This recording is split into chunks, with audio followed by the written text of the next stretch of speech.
Hello everyone, welcome to the first lesson of our watercolor series. I'm Mariam and today we'll be painting a simple yet beautiful bookmark design. Whether you're a beginner or looking to improve, this tutorial is for you.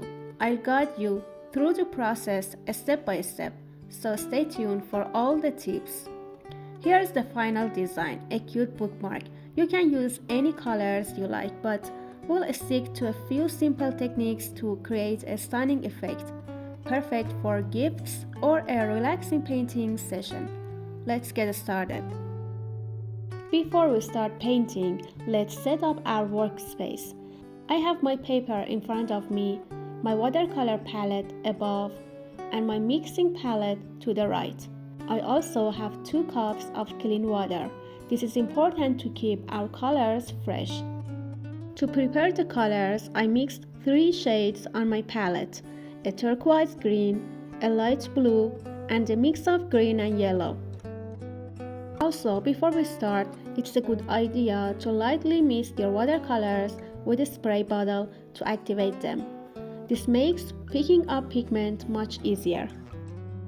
Now, before applying any paint, we need to lightly sketch our design with a pencil.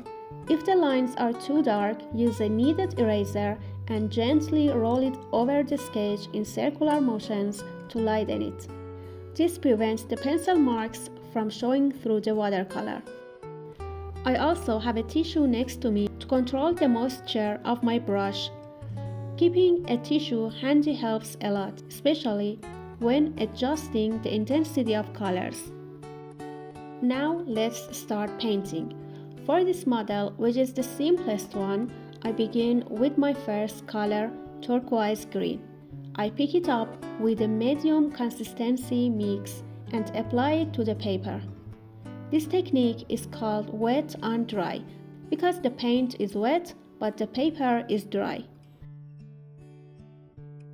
I'm using 100% cotton, rough texture, 300 GSM watercolor paper.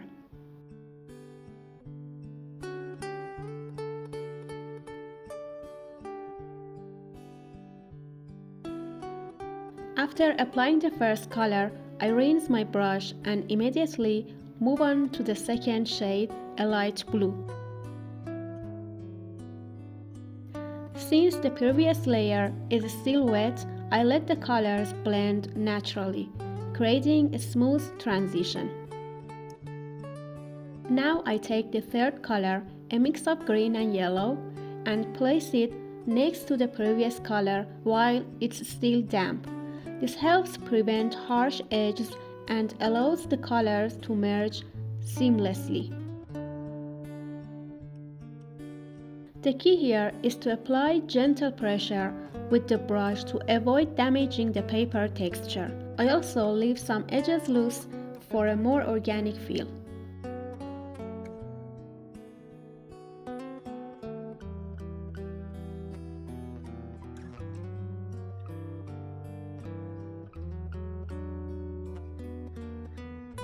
To make the painting more dynamic, I go back in with a stronger blue and add more depth while the base is still wet. This adds dimension and makes the colors pop.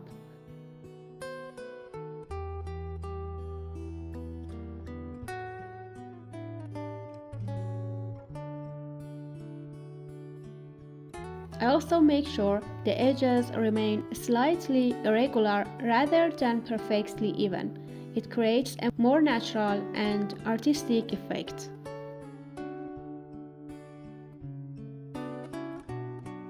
Now I let this dry completely. Once it's dry, I take a deep sky blue color with more pigment and spatter it over the painting. If the background is still wet, the splashes will spread softly, but if it's dry, the effect will be sharper and more defined. Once the watercolor is fully dry, I go over the initial sketch with a rapidograph to refine the details and enhance the contrast. This step really brings the piece to life.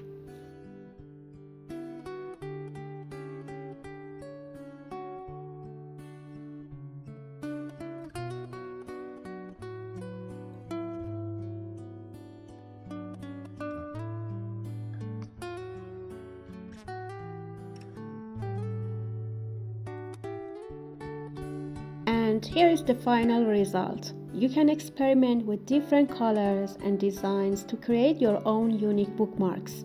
This is a great exercise for practicing watercolor blending and relaxing at the same time. Now I'd love to hear from you. Which design should we paint next? Let me know in the comments below. And if you enjoyed this lesson, don't forget to like, subscribe, and hit the notification bell so you won't miss the next tutorial. See you in the next video.